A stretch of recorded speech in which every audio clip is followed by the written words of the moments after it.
Hi, this is Kai Cheng Thom, and you're watching Ask Kai, Quick Tips for the Apocalypse, a series of short videos in which I'll be answering all of your questions about how to survive and thrive in the middle of the end of the world.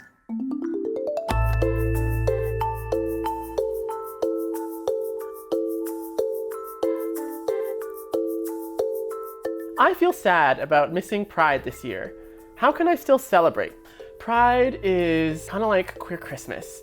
There's a lot of attachment to it. There's a lot of meaning loaded into it. There are all these expectations we have about Pride. Probably some of us have huge disappointments or maybe really meaningful memories about Pride.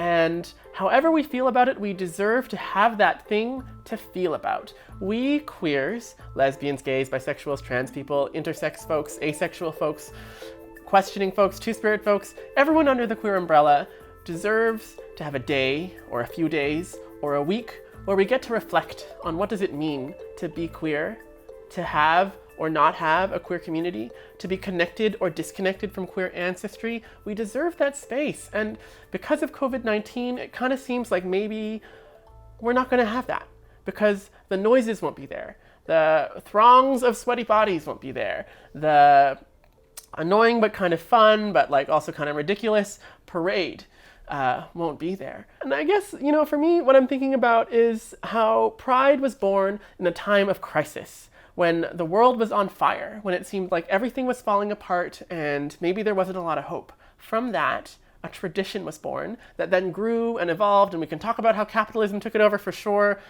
but Pride was born in a moment of crisis not entirely unlike this one. And what that says to me is that we as a community have the creativity, we have the resilience to make a new kind of Pride happen.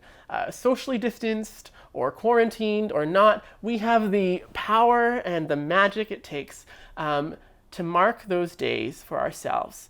But there might also be like a thing that you could do where you just invite your 4 or 5 or like 9 or 10 closest queer friends to be on Zoom, and you reflect on what Pride has meant to each of you. You could light a candle for queer ancestors like Marsha P. Johnson or Sylvia Rivera or whoever is important to you in the story of queer history, and just remember like what those folks have done for us. You could talk about where you hope to be as queer activists or queer artists, or just where you hope to be in your queer romantic life. You could pick something you know about queer history or queer politics or queer sex, anything queer related, and run an online workshop about that, maybe just for your friends or maybe for the public. Anything that matters to you, you can reflect on together. There are all these ways to celebrate Pride spiritually that you can do from the privacy of your home or online.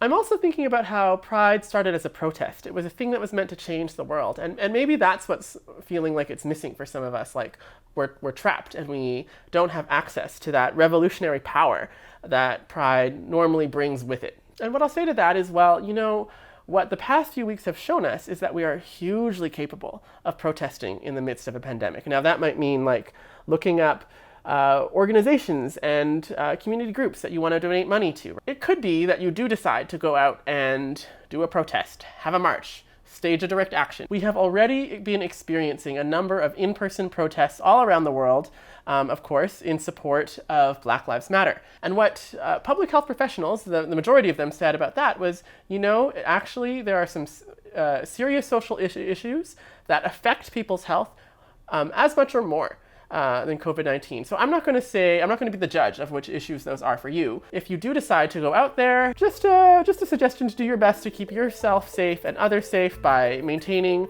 social distance protocols in conjunction with public health advisories for wherever you are, like keep a 6 feet distance, wear masks whenever possible, all the things that kind of make sense for harm reduction, so that if you are out there in the street, you can also feel good and safe enough about what you're doing. The point is, we have shown that we are capable of changing the world from wherever we are. I think that's something huge that I'm learning about this pandemic, that our voices can be heard and they matter, even if our movements and our physical bodies are restricted. Okay, folks, that's it for this week. You've been watching Ask Kai, quick tips for the apocalypse. Stay safe, Wash your hands, remember to wear a mask in public whenever possible and applicable, and don't go to public parks. The public park doesn't need you.